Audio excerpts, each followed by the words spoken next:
My name's Amy Shepherd. I'm the COO at Think Film, and I'm astonished and amazed that we have managed to gather together this incredible panel of creatives.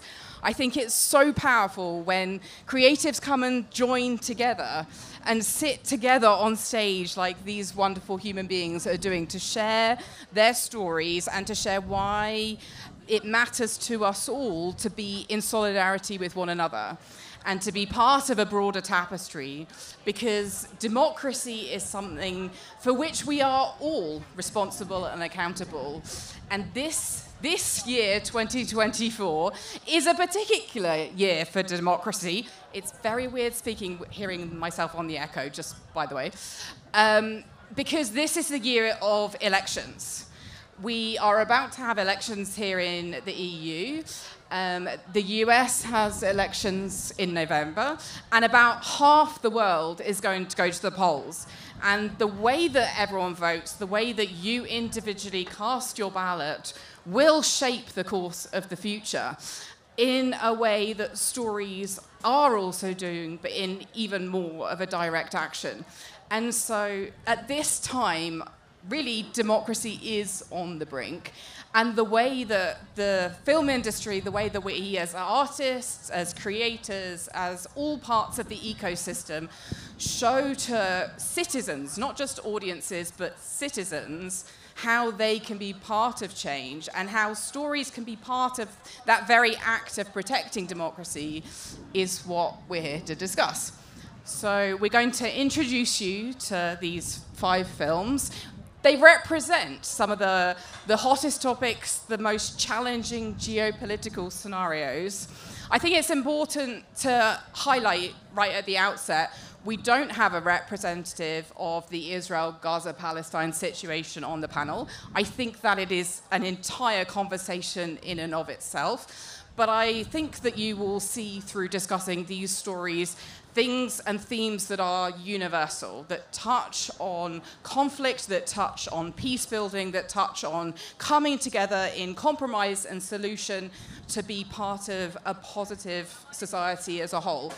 So with that, I would like each of my panelists to introduce themselves and share just a word about what your story is and how, for you, it matters for democracy. So starting with you, Mstyslav.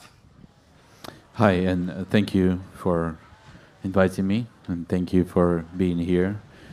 And it's always hard to invite people in the war zones, even when it's just for 2 hours for the film. So I think we have constantly to think about the different ways to do that and to show that so much is at stake right now. I am a documentary filmmaker. My name is Mstyslav Chernov. I've recently directed 20 Days in Mariupol. I'm also an investigative journalist and a writer. 20 Days in Mariupol tells the story of, first and foremost, of a city of Mariupol and its citizens, told through the perspective of a team of the journalists who stayed there during the siege of a city that had been destroyed and thousands of people being killed, and showing the struggle of its citizens to survive. Shows how the society collapses without information, without connection, and it also shows the difficulties of work of journalists and documentary filmmakers in a war zone.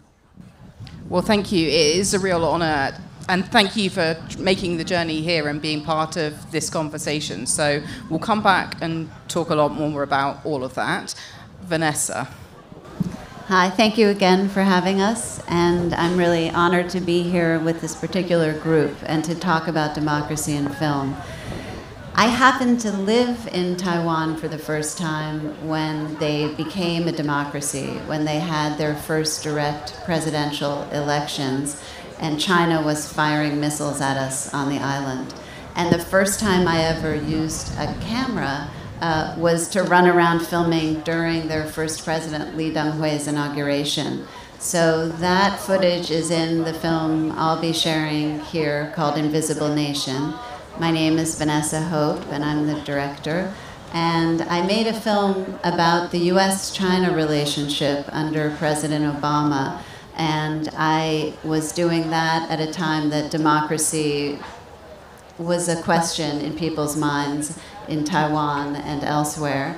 And that's only become more acute. I think while I was gaining access to Taiwan's first female president, Tsai Ing-wen, I was there basically. So I was in Taiwan 95, 96, and again at another historic moment after finishing the US-China film when Taiwan elected their first female president. And I was very curious to learn what a female president of a democratic and progressive party would do. And while I was filming, I would say the US democracy was really backsliding while Taiwan's democracy was making progress. But the world was not paying attention. The world really wasn't paying attention to Taiwan's story until Russia invaded Ukraine. And then it was clear that Xi Jinping and Putin were close. As you said, they're meeting today in China. And Taiwan could be next. That kind of unpredictability of how a dictator in power will behave is something that is sort of always hanging over the heads of the people of Taiwan. And I find it so upsetting that your film is 20 days in Mariupol and it's been 2 years and we're looking at a dark future if we don't turn this around. And it's not just for Ukraine, it's for democracies everywhere. And I think in the United States, we're in danger of entirely losing our democracy depending on who becomes president next. Well, that takes us very neatly to Tony. You pick up on a lot of points there, Vanessa. So, Tony, tell us about your film. Thank you. Yeah, I think that we sat in this order for a reason, yeah? My name is Tony Gerber. I'm the co-director of a film called War Game. War Game was a very rare opportunity to do something formally different, to point a camera at a large-scale epic improvisation with non-actors playing roles in a fictionalized scenario that has very, very dire real-world consequences. It was a privilege and a challenge to document. And it's my hope that this film can wake those who at this late hour are still, in Liz Cheney's words, sleepwalking their way into a dictatorship. So the film will screen tomorrow at 9 a.m. At the Olympia Theater number 5. So I hope that you all can come out and we'll share a trailer today. It's an honor to be here. Great, thank you. Well, from the US to back here in Europe, Sigrid, take it away for Democracy Noir. Yes, hello, my name is Sigrid Dyekjær, and I'm a Danish producer. I have produced a film called Democracy Noir, which is about Hungary and Orban, and how he has put Hungary into a situation where democracy is not really existing anymore. It's told through 3 women, a female journalist, a female politician who is really trying to fight every day against Orban inside the parliament, and a young female nurse that had to give up being a nurse because she was paying for the medicine for people that were sick. She couldn't get any medicine from the hospitals, and she's now a young female activist. So through these 3 women, we get to understand what Orban has been planning and doing for quite a lot of years. The interesting part is that Orban has a playbook, and that playbook he's just given to Trump. And he visits Trump quite a lot. He's a very popular guest at Mar-a-Lago, or whatever it's called, in Florida. And whenever he's there, he is helping Trump to figure out how to destroy the American democracy if he gets to power. So, of course, this film is not only interesting for the Europeans, because Orban is going to lead the EU from the 7th of June for half a year. So he's leading the EU when the American election is happening. So that's why, of course, we are also very concerned about Hungary. Do you stop giving them money? Will he then turn to Putin? He's very good friends with Putin. Or how do we treat this? Exactly, all those questions. And you've seen how these four stories, these four political regions of the world all intersect. But Victoria, you sit in a slightly different capacity here, which I think is fascinating. Tell us about the film. These are all films that are being released in the world now, but yours is in production. So tell us what is coming up. Yeah, hi everyone. It's amazing to be here. What a venue and what a list of guests you have. I'm in awe. Our film is called One World or None, which is about the intention of the film is to kind of bring into people's consciousness a new way of doing democracy, which is through citizens' assemblies. And this film in particular focuses on the first global citizens' assembly, which took place in 2021. And I'm collaborating on it with an activist who's over there, Jamie Kelsey-Fry. And he was part of one of the three kind of architects of this global assembly. And he was blown away, and his enthusiasm is infectious, which is faith in humanity, that we're so used to democracy collapsing around the world, wars, famine, disaster, climate disaster. What's the way forward? And this film sets out to show a way that the people can have a say in the decisions that make the difference to so much of what goes on in the world. At the moment, people don't feel like they have faith in politicians. They don't feel like they're being represented or listened to, particularly countries without power. And there has to be a change. So maybe the collapse is good because something good can grow out of it. And so, there's a sizzle. You'll see something about the process. I mean, I'm on the beginning of the journey, so we're just making this, and I'm learning. I don't come from an activist background. I'm not a journalist. I'm not even from a political background. I'm from the arts background, but I'm a mum, and I feel like something like this, we need some hope. We need some faith in humanity. We need some hope in a better future, and we need to open our minds to a new way of doing things. And I think it's really difficult when you have structures that are set up and you think this is the way that things have to be, but they don't have to be this way. We human beings, when you're put together, actually are naturally collaborative, and we all want the same things. We all want to live in peace. We all want food. We all want a good future for our children. We want to live in a world that's beautiful. If you zoom out into space and you look at us, we're like, what are we doing? It's just mad. So we need to rethink things. And this is one way that maybe we can move forward. Great. Well, I think having that lens of how do we rethink things is something that needs to carry us through the whole of this conversation. We're only going to be able to pick out a few things, so let's make those things matter.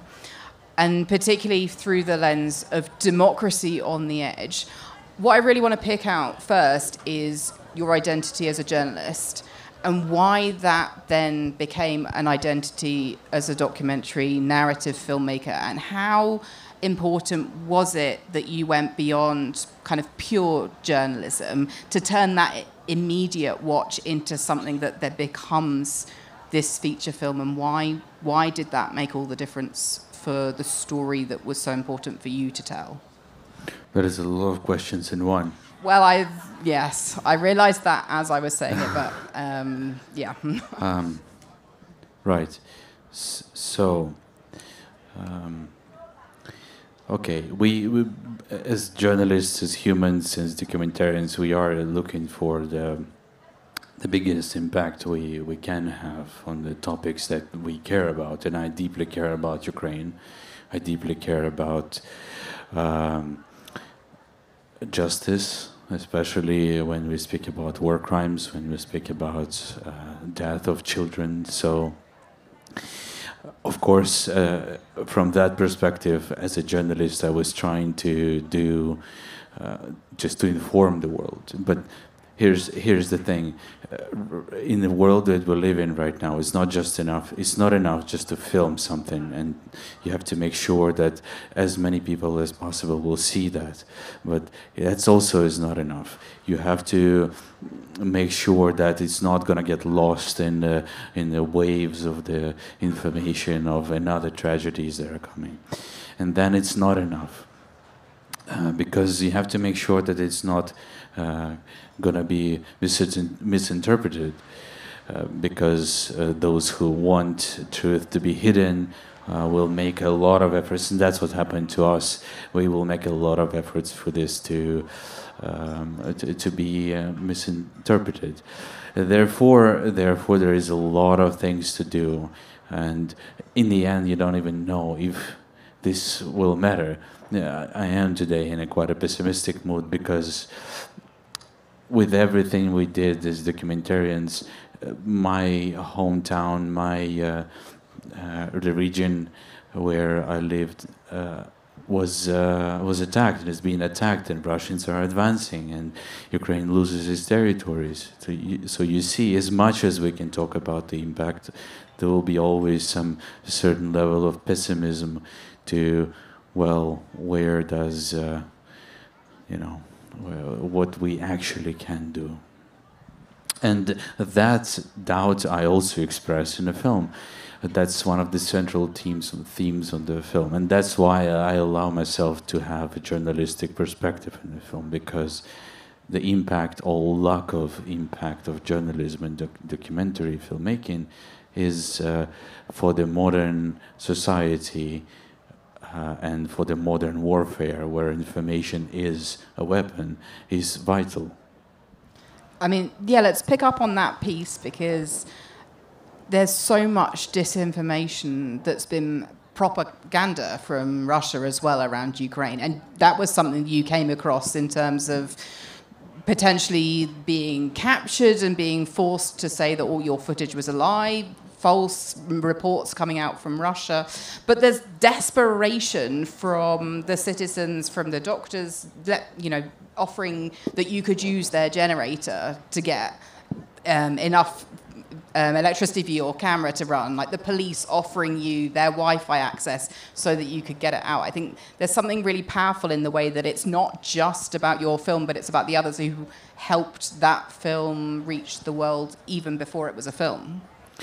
I think, and that's when I say I feel pessimistic, at the same time that those 20 days gave me an understanding of what you say, of that importance. So I don't think people who are helping us, who are grabbing us and saying, please film us, please tell the world what is happening. I don't think when people talk to all of my esteemed colleagues here, they all hope that there will be an impact. But what's most important for them is to know that they are heard.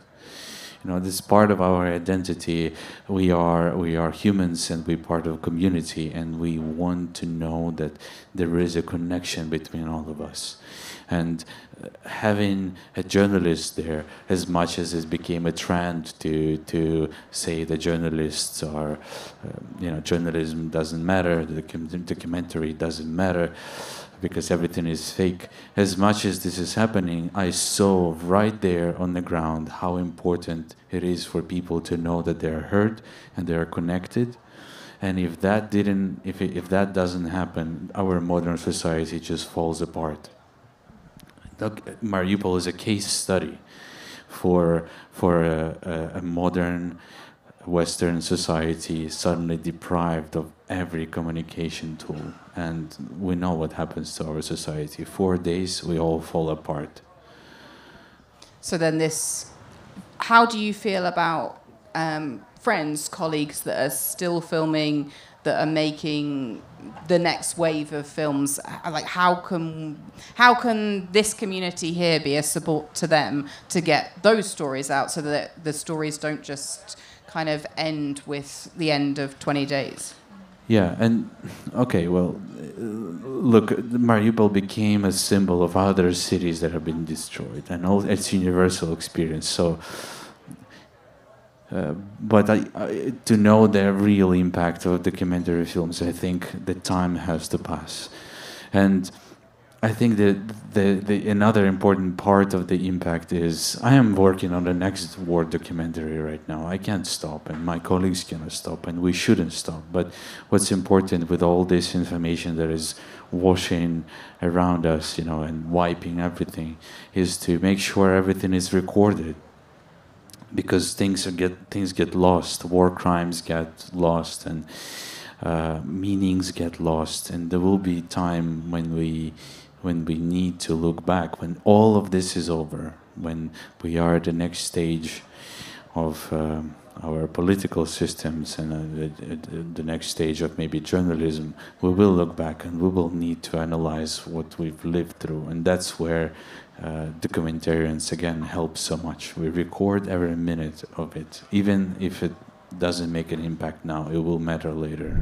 Talk us through how this film is so informative and yet so compelling to watch, and how you made it. I want to say when I lived in Taiwan that year and experienced 1995-96, both Taiwan becoming a democracy and feeling under threat, because the People's Republic of China did not want Taiwan to become a democracy, because that they assumed would make Taiwan feel more independent, and then they would lose the opportunity to unite. And I went to work in foreign policy, and we only talked about China, never Taiwan. So I felt like after that first film on the US-China relationship, where Taiwan was just a small part in terms of the US selling arms to Taiwan, upsetting China, Taiwan deserved its own story, and I wanted to learn it. And in a way, to me, Taiwan was an invisible nation. I didn't fully know their story of democracy. I'm not, I knew enough to know the difference between Taiwan and Thailand, but there are a lot of people who still don't. And that's an intentional effort on the part of China to control the narrative and say Taiwan is a part of China. And so just the true facts of the history, even from colonial times, that Taiwan was colonized by the Dutch and the Portuguese and the Spanish and the Japanese and the Chinese under the Qing dynasty, mattered to this story. But having access to a sitting head of state, so President Tsai does not step down from office until this Monday.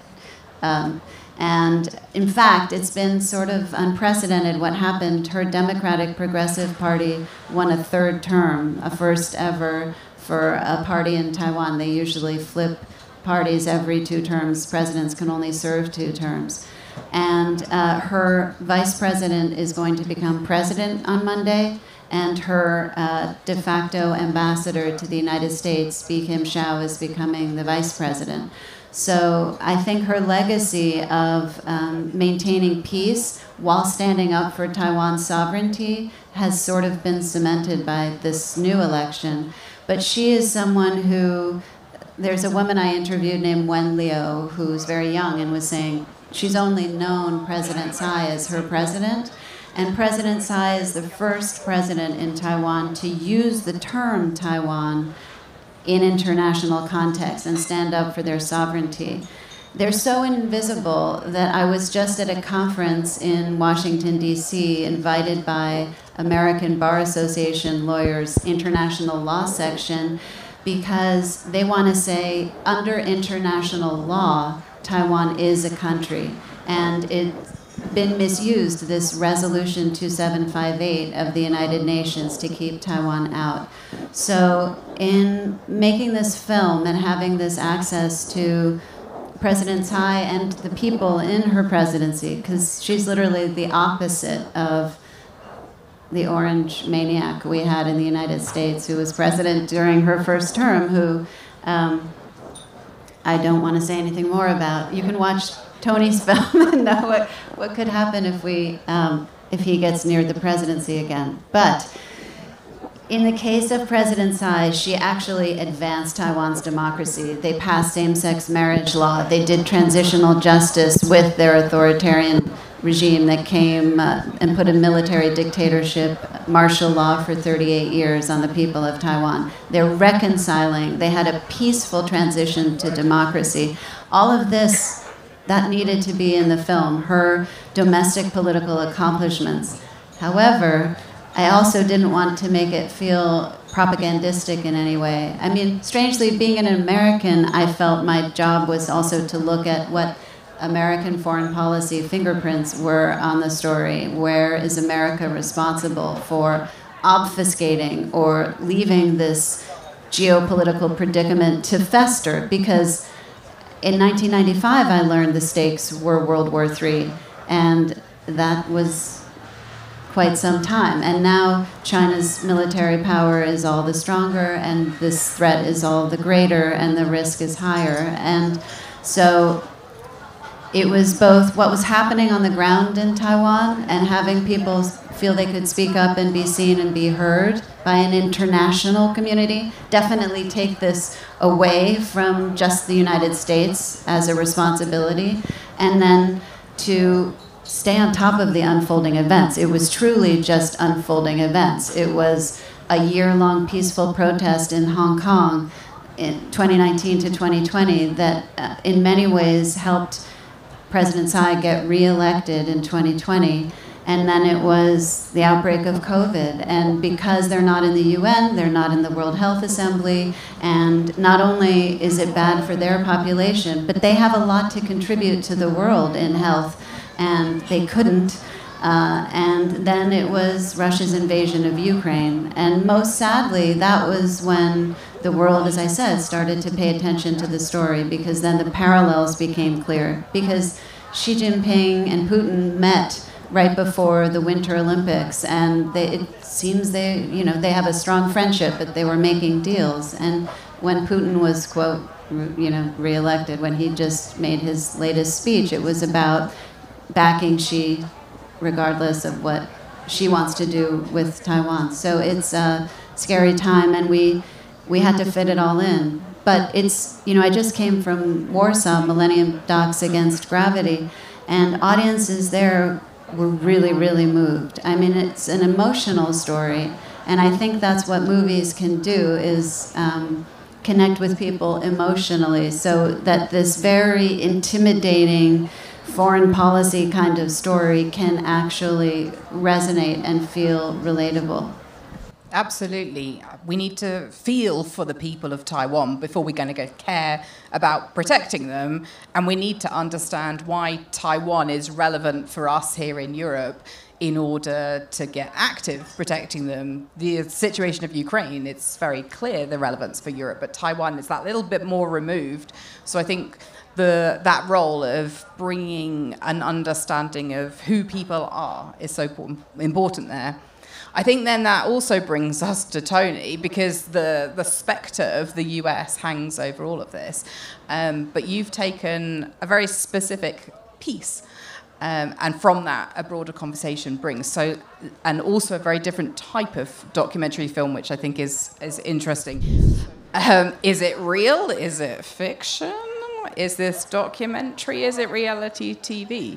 I think, tell us a little bit about this film, this scenario, and why this kind of like entertainment documentary, let's say, was the right choice. Entertainment documentary. We think of it as a docu-thriller, It was a delicious opportunity to gain access to something that was not real, but that was also chillingly prescient and scary in its truthfulness, right? So like a piece of theater, which is fake, you're looking at actors on the stage, but eventually, you buy in, and it's through what the Greeks called catharsis, right? That brings about change. So if there's a journey for our audience through the course of watching the film, we've succeeded. And I like to say that, you hear in the trailer that this was a nonpartisan group. right? This wasn't about an agenda. This wasn't about getting somebody elected over somebody else. This was about peeling back the layers and saying, look, this thing, this 250-year experiment called representational democracy is dear to all of us. So this film is not red or blue, it's red, white, and blue. And that's critical. And you know, it's a deeply held belief that the way you reach people isn't just through their minds, right? It's also through their hearts. So you called it entertainment documentary, I think was the term. Well, I was entertained and very worried when I watched it. So yeah, I mean, I think in creating this film, which was shot, I should say, in one day primarily, the war game itself was literally 6 hours. The film is not 6 hours. You know, so there were elements that were created before, and then there were some elements created afterwards. But, you know, conceptually, it was really important for us to think about it as a narrative. So how does it flow? How does it engage an audience? And how does it speak not just to the mind, but also to the heart? Well, it's also a really US-specific scenario. So tell us, why should we in Europe care? So it was really critical for this not to be an in-the-weeds, inside baseball for folks inside the Beltway kind of story. This needed to play as a universal tale, right? And at the end of the day, I think all eyes are on America and our election. That's the scary thing. And when we made this film, when we shot about 1 year and 3 months ago, Trump was not a factor, right? It wasn't obvious that he was going to be the Republican nominee. We weren't thinking about him, right? And, you know, his name is mentioned maybe once in the film, but he is the subtext of this film, right? Which is sort of extraordinary. So, you know, the film also deals with propaganda and the ways in which the internet foments and spreads division, right? We are woefully siloed, I think, not just in America, but I think in the entire world. We've lost the capacity to hold oppositional ideas, right? We've lost the ability to sustain complexity. And I think what that's created is an increasingly tribalized society, right? Where if someone doesn't agree with you, they are your enemy. You can't sit and listen, and you can't have a discussion. And one of the things that's exciting about film, and I, you know, when people ask me, what's the panel at Cannes, I've always sort of misrepresented the title. I call it, Can Film Save Democracy? And I think that the answer is probably no, but I think that one of the unique aspects of film is that it brings rooms of people together, right? And it's one of the dangers, I hate to say this, if there's any streamers here, but the difference between screening in a theater with sitting next to other living beings, right, versus watching something alone in your home, is that you can experience something together. And when you see, and this is hopefully one of these films that's a kind of Rorschach test, that different people of different political persuasions will see something different in it. And so it's very much a film that should be experienced theatrically. And I'm happy to say that we are going to have a national release. And please come see the movie tomorrow at 9 a.m. if you can. I'll stick around if you have questions. I'll be happy to talk. But, you know, so to answer your question, Amy, you know, in our scenario, in our game, and you have a president and his inner circle of advisors, right? And it's on January 6, 2025. So it's also a futuristic documentary if we want to create genres. It's like science fiction documentary. The use of social media by the red cell. The red cell represents in a war game the insurrectionists, right? They are also called the opposition force. It's their goal to trip up the blue cell, or in this case, the administration. And their primary tool is some version of Twitter, basically, right? And just how much is real and how much is false is one of the challenges for this president and his inner circle of advisors. They come late to the party in terms of their capacity to parse truth from propaganda. And that's a takeaway. And that's a takeaway for everyone in the world. and for every democracy that's fighting to exist. That's one of the things I find so fascinating about the film, is that you're watching, but you're kind of playing along, and you're urging the characters to make decisions or not make decisions, or do things or not do things, and you kind of think that you could change the outcome. And much as 20 Days you're a witness, and Invisible Nation you're a thinker, definitely in War Game you're a player. And that then takes us to Sigrid, because, you know, sat in Europe, we are all going to be players of a sort in the next few weeks as the EU election takes place. I say we all, I have no right to vote in this election being British. But nonetheless, what happens in the EU, what happens in Hungary will affect me, will affect you. Before we started about what the film is, so I'm going to ask you a very simple question, which is, what do you hope this film can do as Hungary takes the presidency of the European Council and is going to be in charge? What is the hope for how this film can cut through? Well, I should start saying that this film is directed by an American director, and her husband is Hungarian. Her roots are Hungarian, and she's been going to Hungary for the past 35 years of all her vacations. So she has seen the whole development from the inside, how Hungary has changed with having Orban in the leadership. Orban was democratically voted in, elected, like Hitler. I should just mention that name because there's a lot of ways you can see in Hungary that he's changing the system from the inside while he is in power. He's also very popular in Hungary because he gets a lot of money from the EU because of the way the EU wants the East to sort of rise and be at the same level as France and Germany, etc., etc. So he has told the story back home in his country because he owns all the media, controls all the media, that it's his party that has given all this money to Hungary. So he's extremely popular because the Hungarians think that it's actually Fidesz, his party, that has given them all this money. So I think what's so interesting about this film is actually that an American is somehow looking at it from a little bit outside. We wanted much more Hungarians to help us make the film, but it's really dangerous for them. So the ones we have, they're anonymous, and it was Hungarian cinematographer, etc., etc.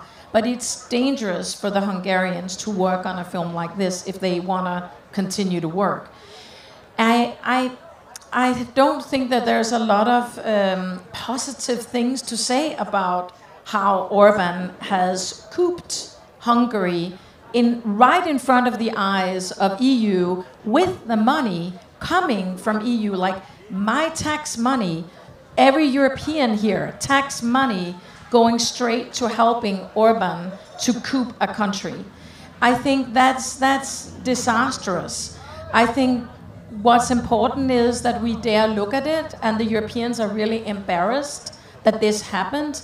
They don't know how to stop it, because what if they don't give him money? Is he then gonna say, EU, I'm done with you, I rebuilt my country, I got beautiful stadiums and beautiful this and that, and I don't need you anymore, I'm gonna turn towards Putin? Because he's good friends with Putin, and he adores Putin. So it's such a difficult and delicate moment that Europe is in, because we really do not know how to solve the situation. For instance, when the EU wanted to give a lot of money to Ukraine, Orban did not want to say yes to that. And the EU rule is that everybody has to agree. And so he used that as a battle so that he would, because EU said, we're not going to give you more money right now, Orban, because he had an LGBTQ law. He owned all the media. Like, he did all the things, saying abortion was not allowed anymore in Hungary, etc., etc. Like, people in the US kind of know what the playbook is. So he's done that all over these years. And so EU said, we're not going to give you money if you can't obey by human rights laws or human rights things we think in the EU we stand for. And then he said, well, then I'm just not going to vote for the money for the Ukraine. So in a way, we had to then give him money so that he would say yes to giving money to Ukraine. So we're in a terrible situation, and I don't think even the politicians of the EU know how to deal with it. Now he's going to lead the EU. That's going to be a big problem. And of course, he's a lot in Florida, and he's a lot in the US. So I'm just hoping for you guys that Trump isn't going to get elected, because he's had a really good master who's taught him a lot of very interesting things. Well, so politically things are really uneasy because Hungary has to be kind of dealt with and negotiated. But you've got these three women who are fighting, who are much less, or rather much more kind of, I am going to change things. How is the film kind of empowering their activism as a whole, and what's the hope there in terms of the society, the democratic society rising up? I think for now they are a little shell-shocked, and they hope that the film will continue on festivals and continue to have, the world's attention. The problem is it's hard for us to show the film in Hungary. It's hard because of what you said, Mstyslav, about then the media will say that this is false and this is not true and da-da-da-da. So we're in a delicate situation where we have to show it underground, like in the old days, really, man-to-man showings in houses and homes. So I think they really need the EU politicians to watch this movie and take some action. And that's what we're hoping to do with the impact campaign that we're doing with Think Film, is to make sure that the politicians get to see the movie. But I would still say, as you say, Tony, we have a big problem with our distribution, because yes, the public service broadcasters, thank God, in Europe, still wants to show really political films. But America is fucked, I'm going to use that word, because the streamers just don't want to show these films. And it's like, how are you going to penetrate to your people and make sure they understand what's at stake for that election coming up if they have nowhere to watch these movies? It's insane. I don't know why the American industry, this industry, doesn't sort of demand that they have a brand or a label, they can call it whatever they want to call it, where people can come and watch political films. It's insane. The world's going to get dumber. I'm really glad you raised that point. I think it's important. I think that is a whole other conversation as well we can have.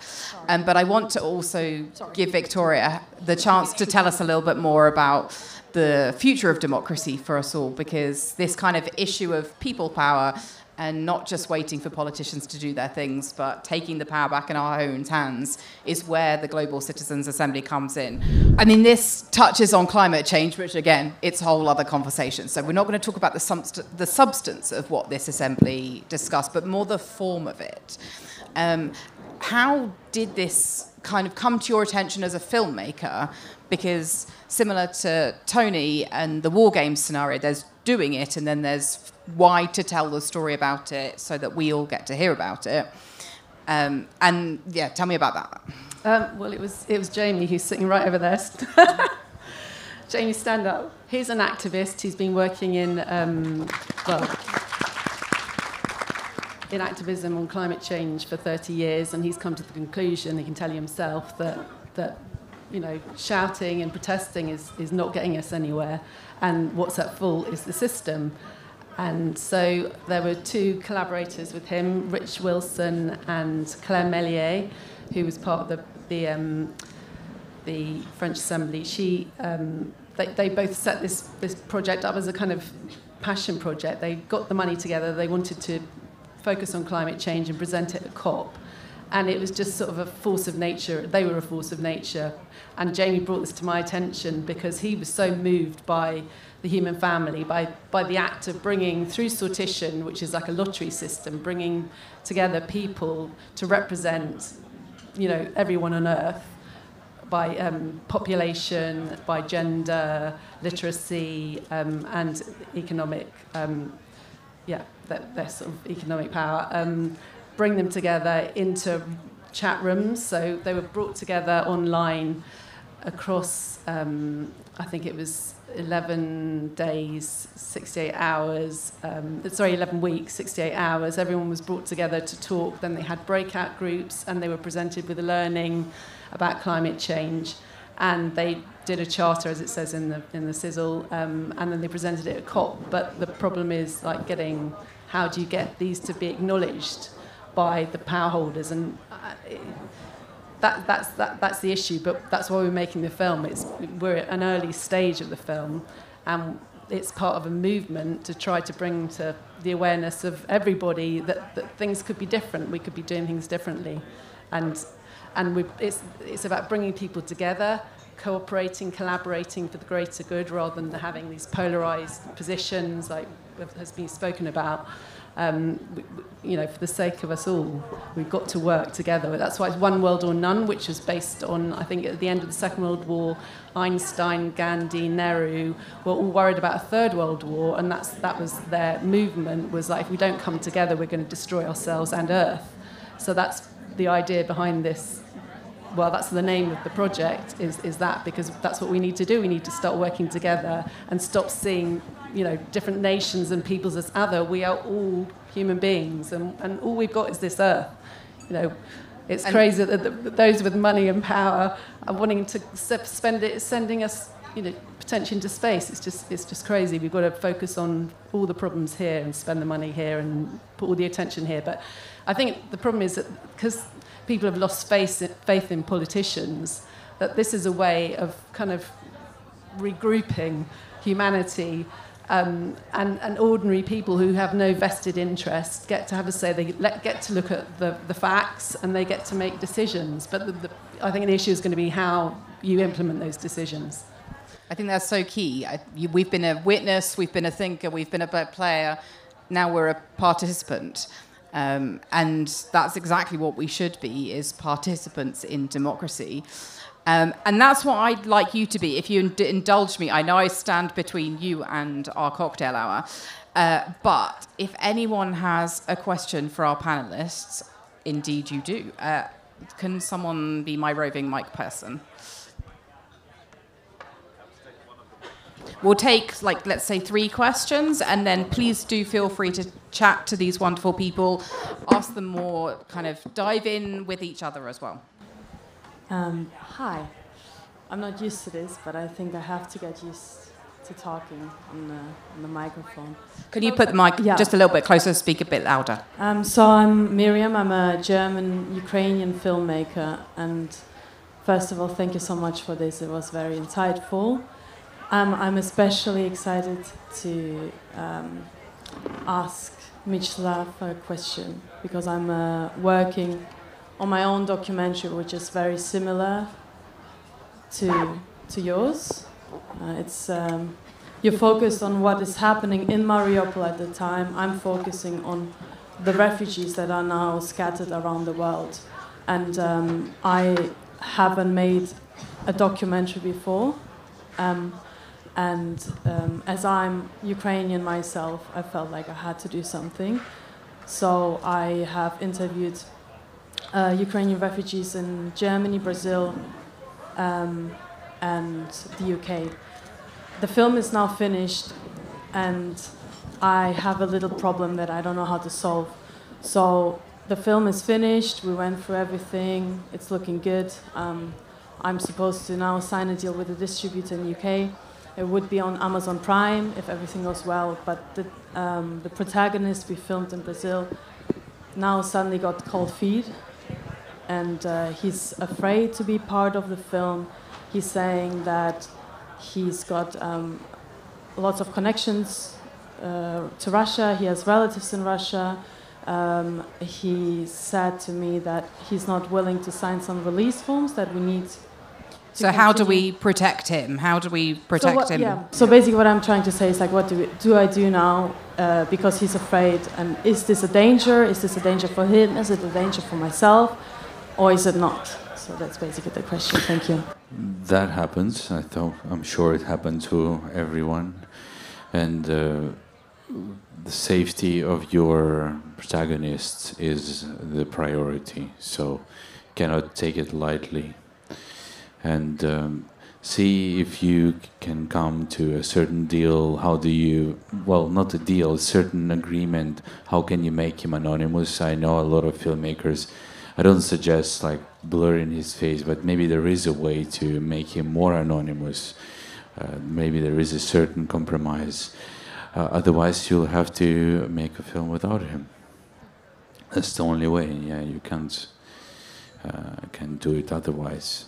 So you're saying it's dangerous? I don't know the specifics, like what's the specificity of the situation is. So it might be. If he has family members in Russia, also maybe he got some threats in Brazil. I haven't met the guy, so I don't really know. Of course, it's possible, and even if it's highly unlikely, if there is only 1% that this can harm this person, then it shouldn't be done.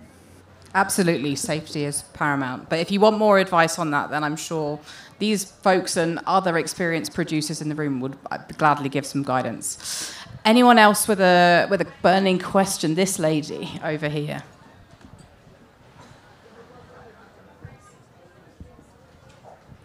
Hi everyone, and thank you so much. It's an amazing presentation and work. Just speak up just a touch. Yeah, it's good now.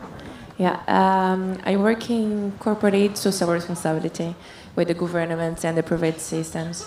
And my question is, you have plans to work in a fiction, a political fiction that can project another new vision of the world, you know? I don't know, a new world with a new direction, with a new vision, with a more social, more responsible, and something something you can utilize it, like arm in your work, because the reality is super complicated to communicate and make people understand the gravity of the situation. And thank you so much for this panel. That's a really good job. Thank you. So, complexities of situation and how documentary and fiction can work together. Anyone with a thought? I'm inspired by this question and want to point out a project I'm starting to work on now with Sigrid and Hope Hall, who's in the audience, because I feel like it's going deeper into the question of democracy and why women's equality matters. There was an excellent op-ed by a feminist writer named Moira Donegan just yesterday saying about America, feminism is dead, but I'm still here. And part of the reason she was saying that is because the right wing in the United States, around the world, who do such a good job of collaborating and then also kind of conveying the world that they want, they're sort of outdoing the rest of us in conveying the world that we want. Why do women in America not have equal rights in the Constitution? We can't get equal rights. It's shocking. I think right? Let's leave all the big topics for another day. I think Victoria just wanted to jump in on the question of documentary and fiction. I'd love to make a film about a potential future, the way things could look. And Jamie, who I'm working with, he's actually written a comic strip about set in the future, looking back to now, about how we've got it all wrong, how do we mess up so much, within a history lesson, within a future that is different from the one now. I think that'd be amazing. But first of all, we need to make this film that we're here to talk about. And if anybody, finances are out there, or people who want to come on board because we're at the early stages, come and talk to us afterwards. Annalise, producer's there, Jamie's the activist, and me, Victoria, would be lovely to discuss further so we can make this film and make a difference. Thanks. Amazing. Well, I'm going to say thank you to all my panelists. I know none of you have had enough time to speak. That's kind of the nature, but I wanted to bring you all together because I think together our voices are powerful. So thank you all for coming.